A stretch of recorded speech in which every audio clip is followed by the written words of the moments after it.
she's been working hard on attracting some of these new services into your local community. Cheryl, who I think asked the question, we are in fact going to be getting a new Headspace unit in the Dandenong Casey region. It's actually been announced fairly recently. Development of it is underway. Headspace was one of the programs developed by Pat McGorry that the Prime Minister mentioned before, which is focused particularly on youth mental health issues and associated health issues. And in fact, there are a few people here this evening from our Medicare local who also have a hand in the planning around a Headspace unit for the Casey and Dandenong region. So perhaps if you want to catch me afterwards, and I can give you a bit more info. Thank you very much for that important question.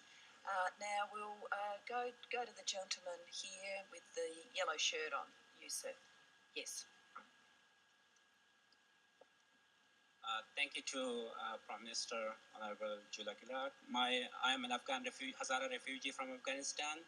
I believe that you announced that you're going to pull out the troops from Afghanistan. I just wanted to know, have you put any safety measures to help Hazara refugees, Hazara minorities in Afghanistan from the persecution and genocide of Taliban? Thank you. Thank you.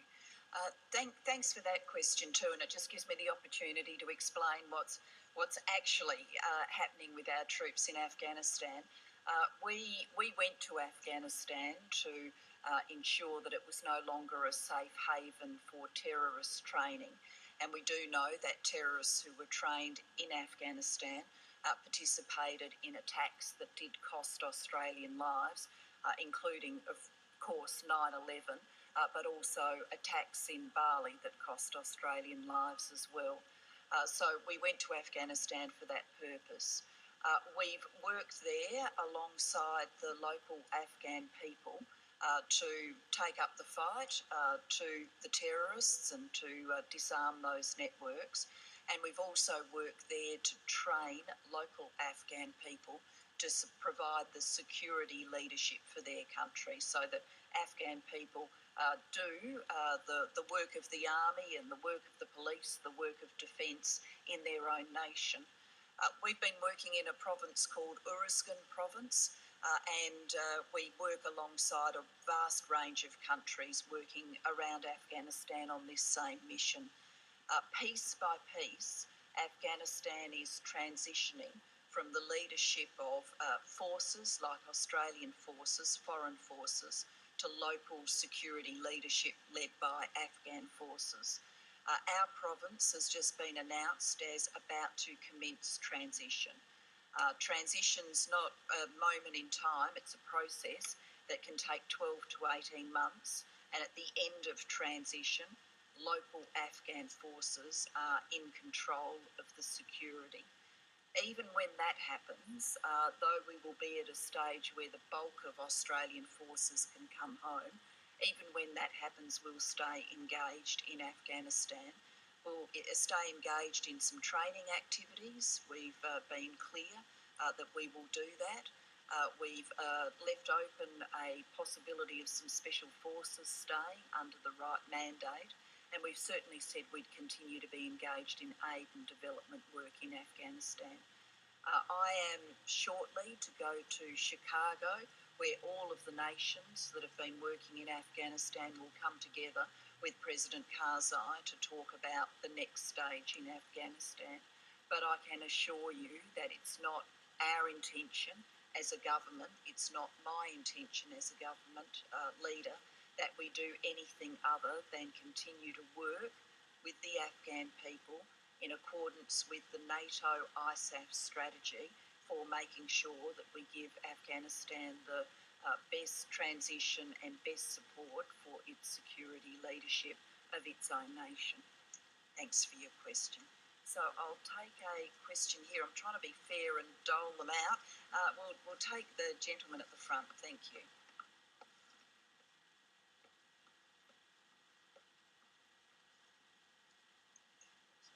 Good evening, Prime Minister. Thank you for taking my question.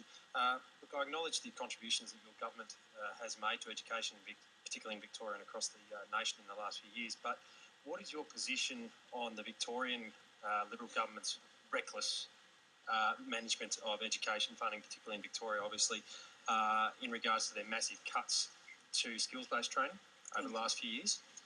And also I'd like to hear your perspective on Ted Baillieu's blatant refusal to honour his election promise in regards to making Victorian teachers not only the equally highest paid teachers in Australia, but making the highest paid teachers in Australia.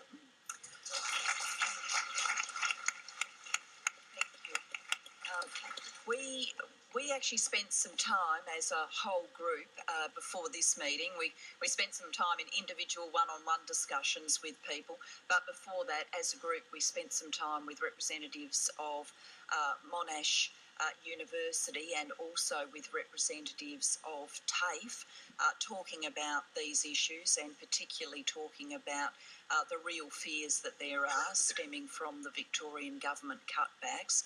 I'll go to Minister Evans to talk about the details of this, but I'd have to say we absolutely share your concerns that as we continue to invest and invest more money, at the same time we are seeing Premier Baillieu and his government walk away from that kind of investment in education. Thank you, Prime Minister. Look, it is the case that the Commonwealth Government, the Gillard Government, is very concerned about the developments regarding the funding of TAFE in Victoria.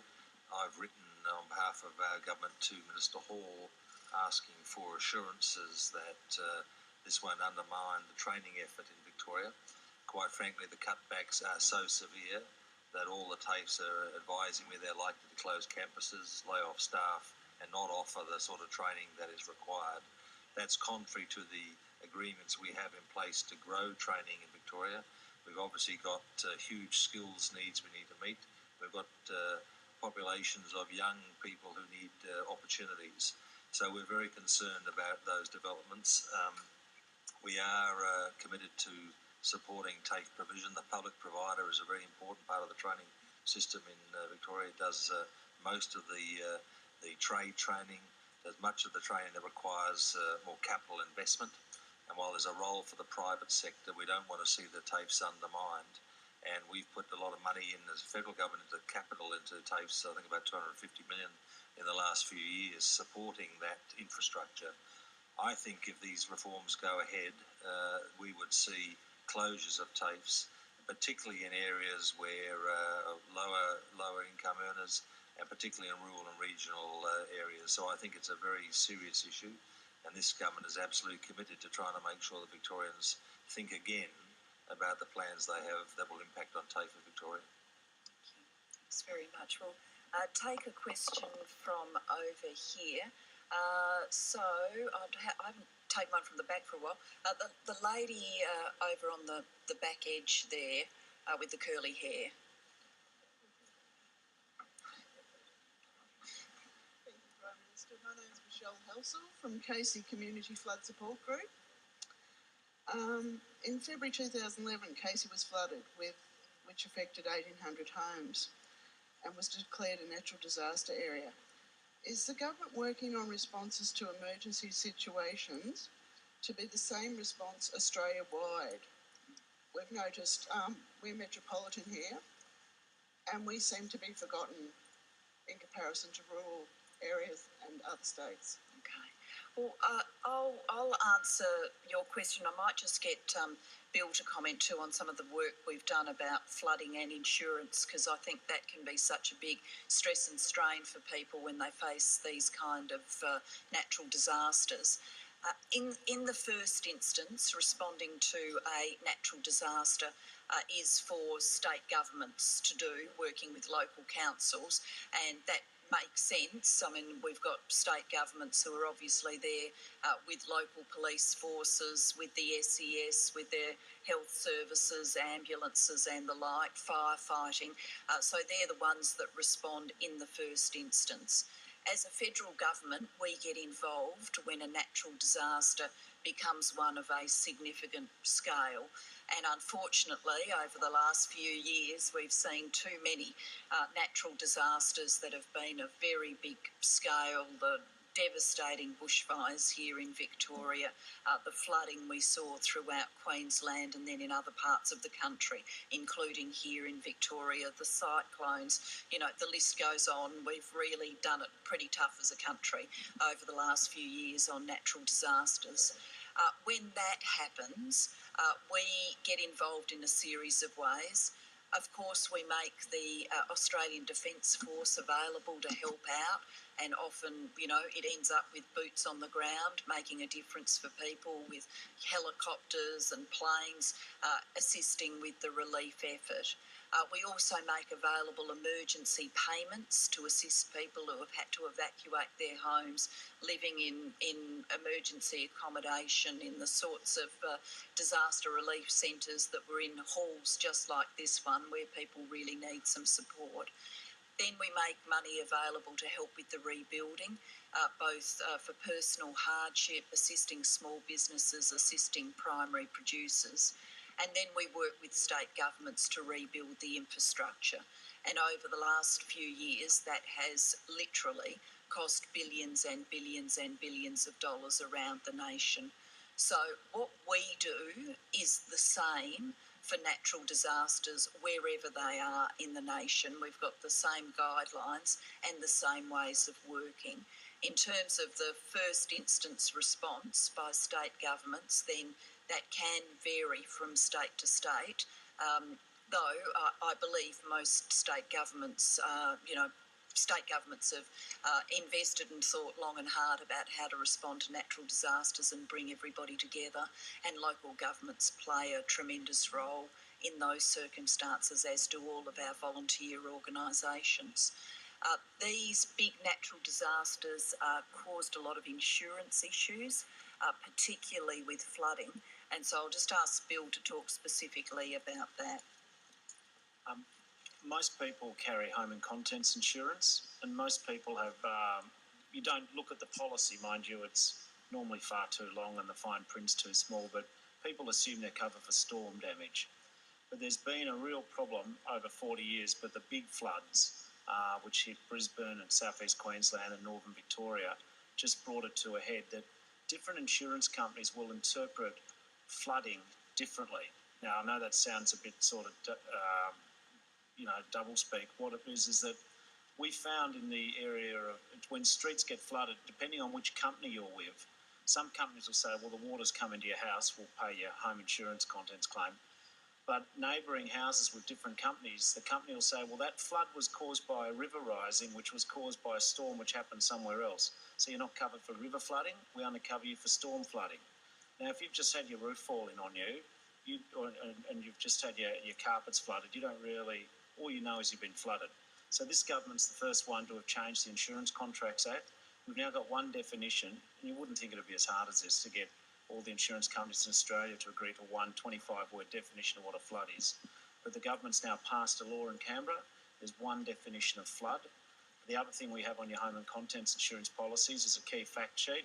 You know, when you might stay in a hotel and you leave the breakfast list out for the next morning, you tick a box, you have cereal or whatever, cup of tea. In insurance, they have product disclosure statements that you need a PhD to read. And so we've changed that, and next week we'll be putting out the new key fact statement, which on one page you can see if you've ticked the box for flood insurance. So that'll save some of the last thing you need to worry about when your house has been flooded is will your insurance company pay up after you've been paying them premiums for years. And I think we have gone a long way to fixing most of those issues. Thank you. That's got a good reaction, and I can understand why. So we'll just keep taking a few more questions. We are starting to run out of time, so we'll do that as quickly as we can. I'll take the gentleman in the white shirt. Yes, you, sir. Thanks, Prime Minister. Matthew Hessing is my name.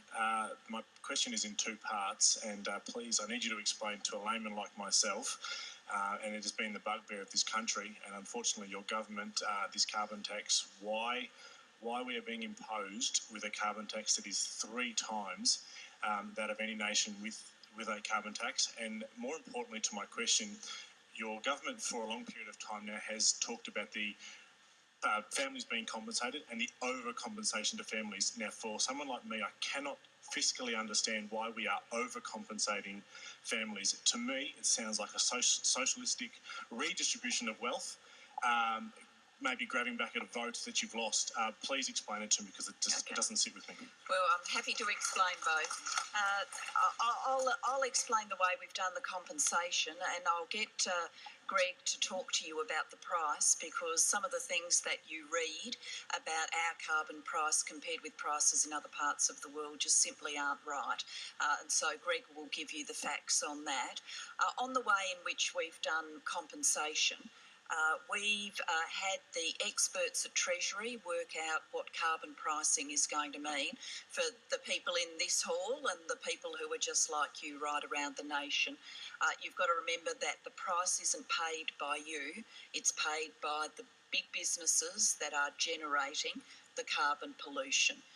But some of those businesses will flow, some of the price impact through, and that's how it turns up on the things that you buy and you use. So we've had our Treasury experts, the same people who do work for this government, for governments past, look at all of this. And what they've said is that the cost of living impact will be 0.7%. In a CPI increase, so a cost of living increase. So 0.7%, that's less than a cent in a dollar. To give you a sense of what that can mean, for example, on power bills, we do know electricity bills will go up. The average amount they'll go up for people is $3.30 a week. The average amount of compensation we'll make available is $10.10 a week. Now, how have we worked out who should get the compensation? Well, we have, as a Labor government, determined that, the people who need our assistance the most are low and middle income earners. And so the compensation will go to people who are on the family payment system. So if you're eligible for family payments, then you'll see increased family payments up to $110 per child extra if you're on family tax benefit A, up to $69 extra per child if you're on family tax benefit B, and those increases are starting to flow from today. If you're a pensioner, then you'll see a $338 increase, a single pensioner. If you pay tax, then if you earn less than $80,000 a year, from the 1st of July you'll see a tax cut, and most people in that range will see a tax cut of around $300, though some people will see a bigger tax cut than that. And because people live in families, that might well mean, Dad who works full-time and, say, earns $70,000 a year gets a tax cut. Mum who works part-time will get a tax cut, possibly a bigger tax cut, because she'll get the benefit of us tripling the tax-free threshold. That'll mean a lot to her in part-time work. They'll see the increased family payments for the kids, and if they're worried about mum who lives around the corner on the pension, then she'll see an increased pension. For people in the lowest income brackets, what we decided to do was put in a buffer. So not give them the amount that our experts were telling us they would need to compensate them for carbon pricing, but to give them a little bit extra. Now, we did that deliberately because we know when you're, on the lower end of the income scale, money is really, really tight. We wanted to make sure that those people had that buffer, had that little bit extra. We're talking about people like old age pensioners, and we thought it was the right thing to give them the benefit of that buffer. So that's how we pitched it, and that's how it's going to roll out. Of course, carbon pricing, less than a cent in a dollar, that will happen on the 1st of July. But already many families in this room would say, well, before I get where near the 1st of July, I'm already feeling under cost of living pressure because power bills have been going up, and that's nothing to do with carbon pricing. Cost of getting the kids to school, they lose their school jumper, there's another, $40-50 out the door for the school jumper. I've got to pay for the school sports on the weekend, and the list goes on. That's why in the budget we have put in some cost of living help with the school kids bonus and also with increased family payments. On the price, Greg might want to just talk about that. Well, I think probably just to put it quickly in some context, it is an environmental imperative internationally that there is an effort to reduce greenhouse gas emissions. And whilst there's been a healthy degree of community debate about this issue, the fact is that the scientific consensus is very strongly supportive of the need to cut greenhouse gas emissions, and it does require an international effort. But Australia has to play its fair part in that effort, and we are